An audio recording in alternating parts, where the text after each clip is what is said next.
Hello and welcome once again to the video.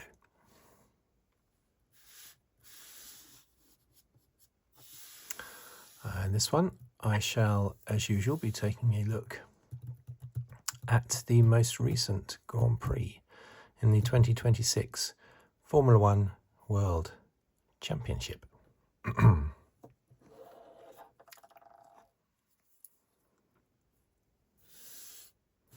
And what a race we have. Been waiting for this for a long time. So my usual routine is to list down the finishing order of the Grand Prix, and then the top 10 in the Championship, Drivers' Championship, and then the rundown of the Constructors' Championship.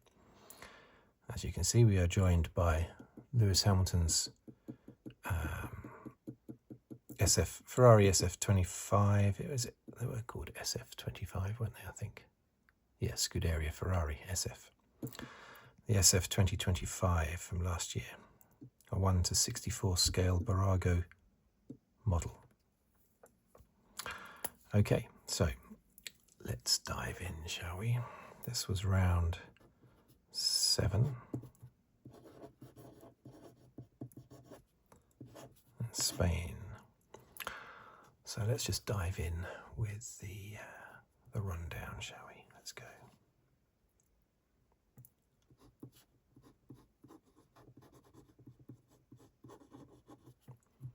Hamilton.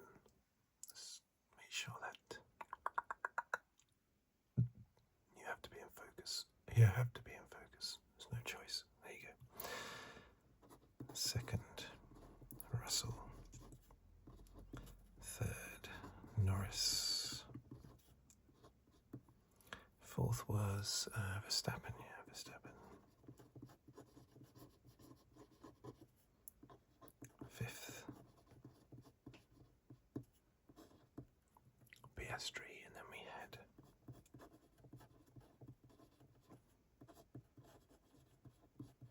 Hadjar and Gasly. Colapinto was demoted for a penalty. He got a penalty. I don't know what the penalty was for, though. So now we have Lawson in 8th.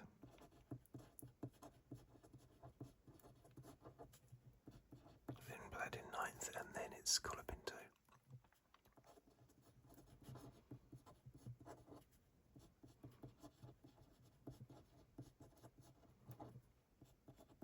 And 11th is Bortoleto. Then we have Sainz.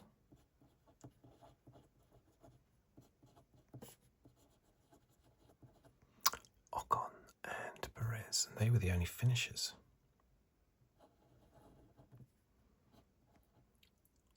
15th was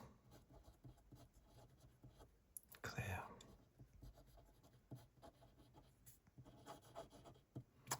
Antonelli is still in focus, isn't it? I hope so. 17th was Bearman.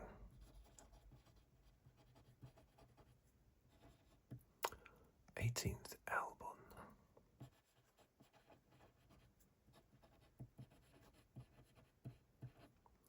19, Alonso.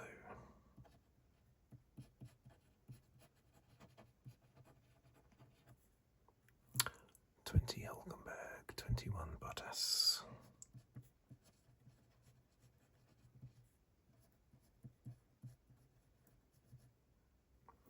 22nd, Stroll. I've got a lot of space left there, haven't I, strangely? Okay, so Drivers' Championship we have. First is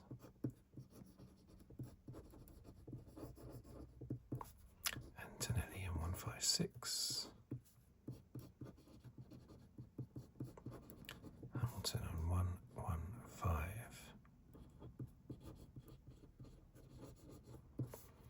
Russell 106.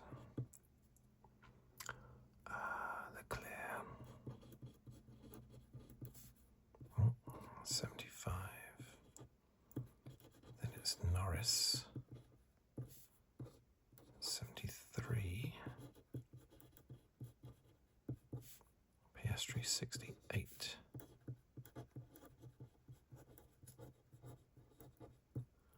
Verstappen's 55.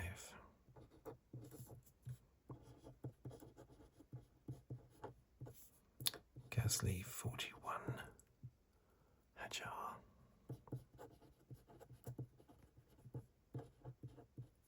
34.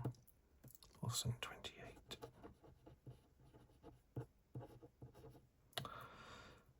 Okay. My one prediction that is definitely working for me at the start of the year is I said Gasly would be best of the rest behind the four big teams, and he is maintaining that position. Okay, so here we go. We've got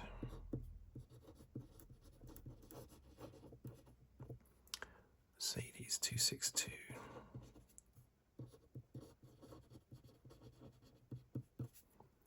Ferrari 190. Third, McLaren 141.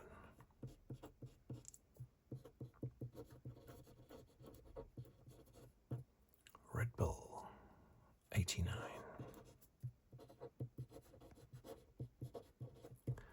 Alpine, they're flying at the moment. 57. Racing Bull.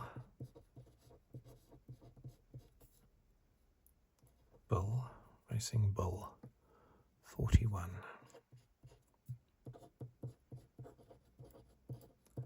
Haas 21.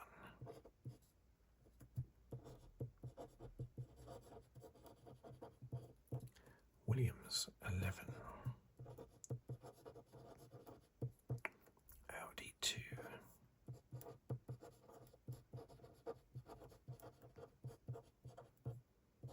Aston Martin 1. Cadillac, unfortunately, on 0. Okay, so what a race.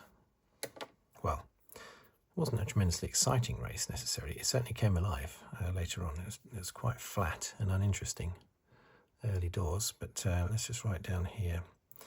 We've had 6 wins for Mercedes, 1 win for Ferrari, 5 for Antonelli, 1 for Hamilton, 1 for Russell. Fastest lap. Pole position, let's put that down. Should put that there, shouldn't I? Pole position was Russell.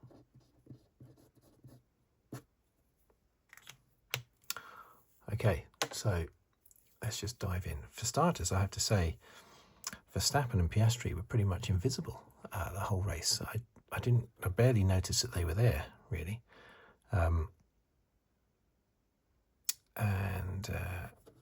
That wasn't just because I was following on the leaders, because I was noticing things going on further down. But Verstappen and Piastri just had very, very quiet races in the middle of in the middle of no man's land. Piastri miles behind his teammate. Don't know why, but that's the thing this year.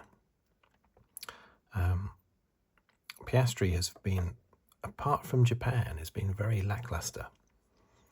Now, if it wasn't, you take Japan out of the picture, and I would say, yeah, he's having a rough year for whatever reason, adjusting to the new cars or something. But in Japan, he was awesome. So I don't really know what's going on there with Oscar.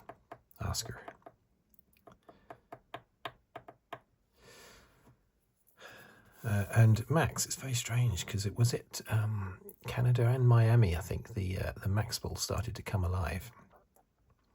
And so I thought, okay, Spain onwards, here we go. Max is going to be a real threat, which is why I predicted he'd be on the podium in this race. A podium that I got spectacularly wrong. I predicted Verstappen would beat Hamilton for 3rd place behind the 2 Mercedes, with Russell winning. I was a little bit wrong, but I'm glad I was wrong as regards Hamilton. But yeah, Verstappen, he's only 1 place lower than what I predicted, actually. But he was, a distance behind. I don't know exactly what, but he didn't seem to threaten at all, nor did Piastri, the ones ahead of him. Anyway, so Russell once again showing that he can put in the laps, he can put in the fast laps, getting pole position once again. But then as the race progresses, Antonelli starts to eat into him speed-wise, and just gets a little bit faster than Russell, a little bit faster, and it just goes on and on and on. It happened in Canada. Yes, Russell retired from the lead, but he was only leading by a few centimetres when he retired. Antonelli would probably have got past and made it stick. I know he got past loads of times and couldn't make it stick, but same with Russell. But it's I think Antonelli would have won in Canada anyway, even if Russell hadn't retired, because he just gets faster and faster, and Antonelli was doing it again in this race. But anyway, let's concentrate on the number one thing. Hamilton, his first win in a Ferrari. We shouldn't feel so sorry for him. You can't really feel sorry for someone who's won 105 Grand Prix and 7 World Championships. It's difficult to feel sorry for them, isn't it? But at the same time, I know he's been through the mill, but it's this is a sort of like a multi-millionaire with massive sporting success, often called the greatest of all time. So if he's going through a bit of a rough patch, I tend to think, well, that's karma. It's balancing out a little bit. I don't think we should be too sorry for him. So I'm not sorry for him. I'm just pleased, for me, basically, to see a British driver win in a Ferrari. It's been such a long time. I think there have only been 6 British drivers that have won in a Ferrari? I think so. Let me just double check that as quickly. Just hold on a minute. Hello, I'm back. I just had to double check that, and yes, I'm right. It was 6 drivers. I'm going to write them down here. Shall I write them down here? Hawthorne. Mike Hawthorne. And Peter Collins. Tony Brooks. These are all from the 50s. And then from the 60s, you've got John Surtees. Now, Mike Hawthorne and John Surtees, they both became champion. Hawthorne in 1958, Surtees in 1964. Collins nearly became world champion, but I'll talk about that another time. But had he not handed over his car to his teammate, Fangio, the team leader, Collins would have won the world championship, probably. And I forget what year it was, 57, I think. And then you got Mansell. And then you got Hamilton. So look at that. Since John Surtees in the early 60s, we've only had 2 British drivers that have won in a Ferrari. Now, I know what you're going to say. Irvine, right? I know you're going to say Irvine, but Irvine is not British. He's from Northern Ireland. He raced under a British flag, okay? But he's not actually British. He's from Northern Ireland, so he's from the United Kingdom. It's very complicated. For anyone who doesn't know, it's very complicated. The difference between, say, England and Great Britain. Great Britain is England, Scotland and Wales, and then you've got the United Kingdom, which is England, Scotland, Wales and Northern Ireland. So then you've got the British Isles, which includes Ireland, the Republic of Ireland. But that's not used very often, that terminology, because, the Republic of Ireland is a completely separate country. It's not part of the United Kingdom or Great Britain, so I don't think it should be really called as part of the British Isles. But anyway, so, but yeah, these are the, Irvine is from Northern Ireland, raced under a British flag, but he's not actually British. So you got those 6. That's amazing. So when Hamilton won this one, that was the first time since the Portuguese Grand Prix of 1990. I remember that Grand Prix well. I remember Mansell almost pushing his teammate Prost into the wall at the start of the race. He said he had a problem with his steering or something at the start, but I think he was just determined to not let Prost past after Prost had sort of pretty much dominated the season that year. And Mansell had loads of bad luck as usual, but Prost had dominated over Mansell that year, surprisingly. But yeah, I remember that Portugal 1990. I'd have been 19 years old. That's the last time that a driver from Great Britain won a race in a Ferrari. I've still got a Ferrari umbrella that I bought. Actually, no, I bought that in 1998. I had to buy that because it was the Ferrari ones were the only ones left at Silverstone, and it was chucking it down with rain. And no one wanted to buy Ferrari umbrellas because there was no British driver in a Ferrari. It was Schumacher, basically. So, but I had no choice because either that or get soaking wet. And I've still got that umbrella. Anyway, it's 1998. So yeah, they're the six. It's incredible. Hamilton. Do I talk about the race or do I just talk about all the stats? Because there's loads of stats. That there is a 36-year gap. And the gap there, I think Surtees is 1964. So it's not as big. That would have been like a 26-year gap between Surtees and Mansell. But yeah, that's quite something. Massive gap between Surtees and Hamilton. Surtees in the early 60s and Hamilton. All you've got in between is Mansell, and he only won 3 races in a Ferrari. Anyway, yeah, the actual race itself. Let's talk about that. Hamilton and Verstappen started on softs, surrounded by medium starters, didn't they? And I thought it was pretty flat and uninteresting for the first 15 or so laps. It didn't really come alive until Hamilton came in for the first of what seemed clear to be 3 pit stops. And the other medium shod runners were aiming for 2 stops. So I think Verstappen was going for 3, but as I say, he was pretty invisible in this race. I didn't really notice Verstappen that much in this race. Hamilton came off the softs onto mediums and later would go onto the hards. So he went from mediums, softs to mediums, and mediums to hards, and then hards to hards again, I think. I think at the end he was on hards, wasn't he? Or was he on mediums? Anyway. Russell and Antonelli, just like Canada, as I mentioned earlier, scrapping away they were.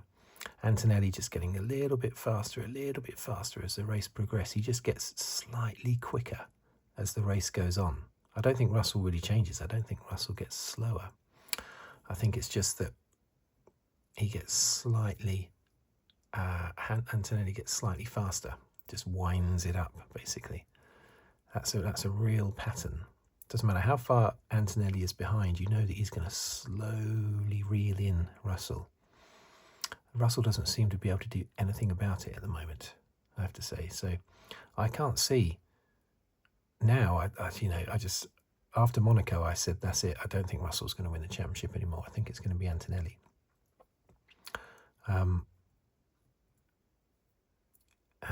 Now it almost seems like Antonelli's main threat is Hamilton. I don't necessarily think so. I think the Mercedes is still the car to beat ordinarily. So Hamilton was on a 3-stop strategy. Strangely, all the way through, Mercedes were making comments to their drivers concerning Norris, how they've got to protect against potentially Norris beating them. And I was thinking, why are they not talking about Hamilton? Hamilton's the real danger, surely, not Norris. Norris is very close, but he's not quicker than them. Of course, Hamilton did end up being the big threat. Hamilton was about to come in for his third and final pit. No, he wasn't actually. He was going to go another 5 or 6 laps, wasn't he? And he was going to come out, behind the Mercedes, and then he was going to chase them down for a grandstand finish. And it looked touch and go as to whether or not he was going to be able to do that. In hindsight, looking at the end result, I think he would have easily done it, regardless of the virtual safety car. But the virtual safety car coming out for Alonso's accident obviously allowed Hamilton to get a cheap stop. But how stressful that must have been going around, because Hamilton just missed the pit entry. He didn't manage to, I think the virtual safety car was called just after he had gone past the pit entry. So then Hamilton had to go a very slow lap all the way around, hoping that the VSC was not going to cancel out. Because at that stage, it was touch and go whether or not he would be able to catch the Mercedes at the end without a VSC. As I say, in hindsight, he won by such a big margin that he didn't really need the VSC in hindsight.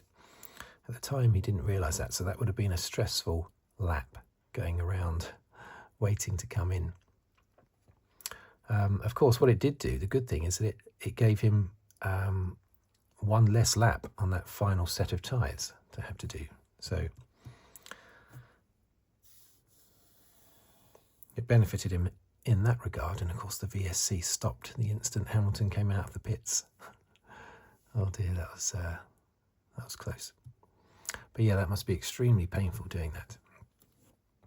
Antonelli, so then Norris had this, Hamilton had a slender lead, not a particularly big lead over Russell, a few seconds, but it started to get bigger and bigger and bigger and bigger. Hamilton was just eking out that lead all the time. And then Antonelli started snapping at Russell's heels. He was close enough to get past him now. And they nearly crashed a few times. I think Antonelli got a damaged front wing, but he got past him in the end and then immediately retired. I wonder if it was the same thing that retired Russell from Canada. We don't know yet. That's not been said. But it was just a sudden failure, just like in Canada. In the space of about 10 metres, he's stopped and he's out. But, I'm sure Antonelli realises that that just evens it up a little bit. That cancels out Russell in Canada. Russell still had more of the bad luck this year. I mean, you've got Monaco for starters. But at least that evens it up a little bit. So certainly if I was an Antonelli fan, I wouldn't feel aggrieved. I would feel frustrated, that he retired. If I was an Antonelli fan, I'd be wanting him to stride away to the championship. So I'd be frustrated, but I wouldn't feel aggrieved after what's happened to Russell.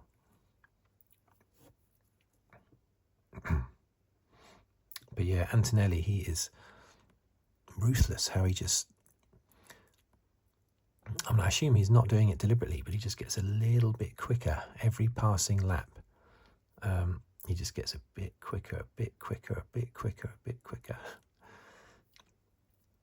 That might be his thing. That might be the thing that he becomes sort of famous for years down the line. Winding the car in front in slowly, very, very slowly.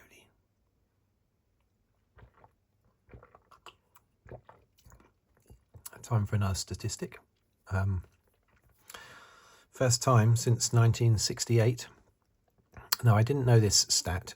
I would have guessed it because British drivers were pretty dominant in the mid-60s. So I would have guessed it. But 1968 was the last time, US Grand Prix, that we had 3 British drivers on the podium. Jackie Stewart, who is still alive, and the oldest former world champion, still alive, not just in age, but also how long ago he had his championship win as well. Well, my throat is playing up a bit at the moment. And then John Surtees. As late as 1968, I don't think he was in a Ferrari then, was he? Was he in his own team? Was there a Surtees team? I'm trying to think. Anyway, he wasn't in a Ferrari.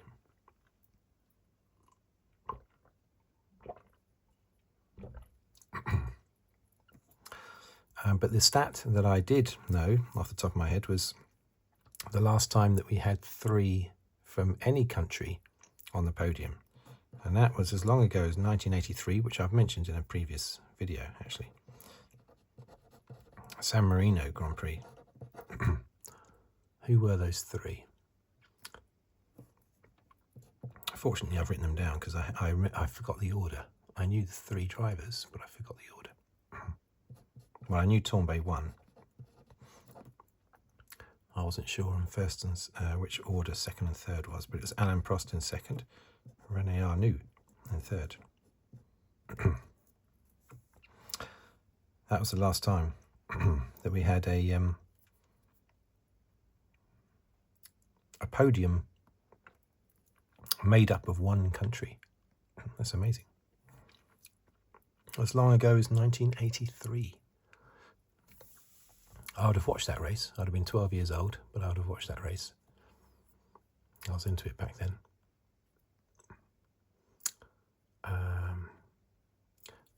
I think a lot of Hamilton's success has come from him changing his brakes. It was a few races ago he changed from Brembo to Carbon Industries, which is the type of brakes he used to use at Mercedes. Now, I didn't know that there were different types of brakes until, I don't know, about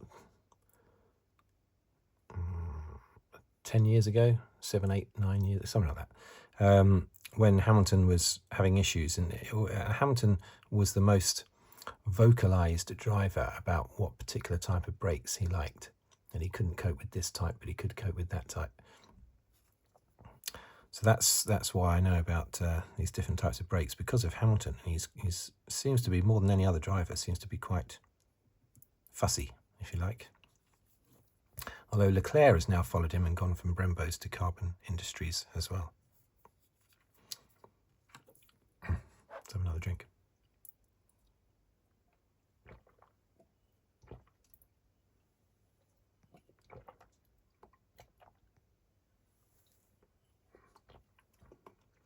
Okay, bad news. Drink's all gone. Okay, that was like a lemon sort of, no, orange citron tea, basically. So it's got bits of orange peel in it, things like that. I like it, which tends to make me think that it can't be good for you, because normally things that you like are not good for you, but I think that is actually good for me, as well as me liking it. Okay, so what else? Have we seen the Lewis of 2021? In this particular race, yes. But he's not fully back until we start to see fully consistent high-scoring races. I know he's had 2 second places before this, but that they were inherited to a certain extent. Although he definitely was faster. I think it's 3 Grand Prix running now that he's been quicker than Leclerc. Now, I have no problems in saying how wrong I was right now, going by this race at the moment, to suggest that he had Hamilton was past it. I thought he was gone, as I've said numerous times on the video. And he may well still be. This might be a flash in the pan at the moment. I still don't think he's anywhere near 2021 level, or before, you know. Hamilton is quite vocal about what he thinks of people suggesting that he's past it. So, you know, he might come for me one day. But he should remember that he himself has said that he has often, over the last 18 months, has often doubted, especially last year, basically. Not so much this year, but last year, very much so doubted whether or not he still had it. I'm sure he must have doubted that in 24, because I think 24, despite 2 wins, 2024 was a bit ropey. It was quite ropey for him as well.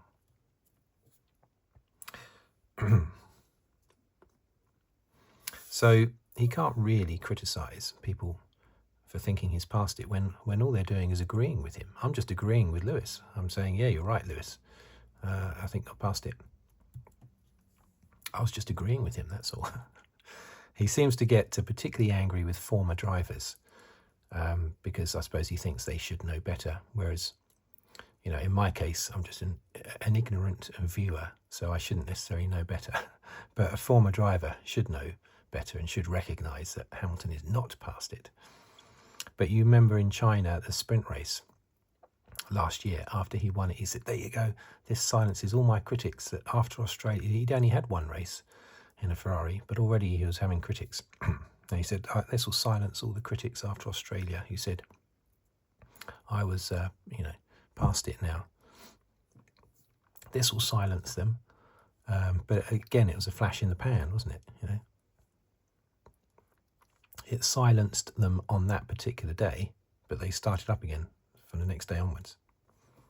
So I don't feel guilty about thinking he was definitely past it. And he may well be. We'll see what happens the rest of the season. But at the moment, he seems to be outdriving Leclerc for one reason or another. I don't suddenly think he's faster than Leclerc.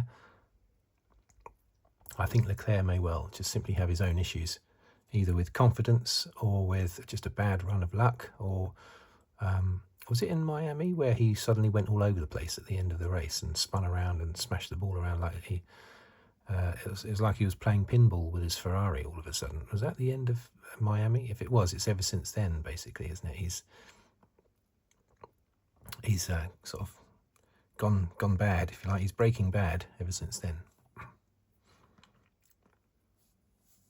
But I don't think that's down to Hamilton suddenly being faster. I think Leclerc is still the faster of the two at the moment. At this stage in Hamilton's career, I think Leclerc is the faster of the two. Again, the Racing Bulls were good and the Alpines were good. They're battling it out massively for 5th place over here, aren't they? We'll scrap for 5th place between Racing Bull and Alpine. Perez keeps nearly getting a point, but not quite. And I'm sure that will come at some point for Cadillac, especially if they have more races with loads and loads of retirements like they had here. But he was still last, 14th and last. Colapinto got a penalty, I don't know what that was for. Hadjar came up through the field after a terrible start where he had lots of wheel spin. He fought his way through to finish only 2 places behind Max. Very good. Lawson, consistently scoring, 10th in the championship. Hamilton now only 41 points down. Now, when you consider that he has scored 43 points more than Leclerc in the last 2 races. Okay, that's pretty much because Leclerc hasn't scored any points, but 43 points more than Leclerc. And so that gap of 41 points could be tiny. It could be sizable. If Antonelli puts in strong performances consistently throughout the year, then he's champion if he's just on the podium constantly all the time. But we've seen how quickly a gap like that can disappear. Well, we saw it last year as well, didn't we? So, and Hamilton's super fired up. So this is really exciting to see what's going to happen next in Austria. But isn't it surprising how good the Ferrari was? On a track where you would expect Mercedes and I think Red Bull to do really well. Whereas in Monaco, the Mercedes was definitely faster, or at least Antonelli was anyway. So Russell didn't really get a chance to show his speed because of his qualifying performance. So it's very strange. It's very encouraging how well the Ferrari did, though, in Spain, on my throat. So basically, I'm doing the odd cough. I'm going to have to edit those coughs out. What else did I put down for... Did I do any other notes? Oh yeah, one other thing I noticed was Russell getting passed by Antonelli just before Antonelli retired was unfortunate timing, because had that not happened, Russell could have said, well, I held him off, I held off Antonelli, held off my teammate. I was going to finish ahead of him, no problem. But unfortunately, Antonelli got past and then retired. So Russell, unfortunately, looks like a beaten man there. And he did admit that to Norris afterwards, when Norris said, "Oh, are you retired? Oh, was he just behind you at the time," or something like that. And Russell said, no. He sort of sighed and said, no, Kimi was in front of me. He'd got past me. So Russell being honest there, but no point lying though, is there? But that's unfortunate that he got past Russell just before retiring. Unfortunate for Russell, not unfortunate for Antonelli. It was a good move by Antonelli, but unfortunate for Russell. Bad optics. Bad optics is what I meant to say. Okay. Well, thank you for watching. Thank you for listening. I'm now going to spend the next 2 hours painstakingly trying to edit out all the coughs in this video. Yeah, so thank you for watching. Thank you for listening. Great result for Hamilton. All sorts of records. Not broken as such, but just interesting stats. We'll call them not records as such. Interesting stats. Very interesting, yeah. But yeah, thanks for watching. Thanks for listening. If you'd like to subscribe to the channel, please do so. I'd like to see as many subscribers as I can, as every channel does. If you'd like to comment on the video or like the video, or even leave a tip on the thanks button below the video. And I will see you on the very next video, whatever it may be about. I'm just looking at my notes to make sure I didn't leave off anything really, really exciting. Last year, I remember saying in a video last year that I wouldn't be surprised if there's a British 1, 2, 3. When you got the likes of Hamilton, Russell and Norris, I thought last year, I said at the beginning of last year, we're bound to get a 1, 2, 3. But because Hamilton was off pace last year, it never happened.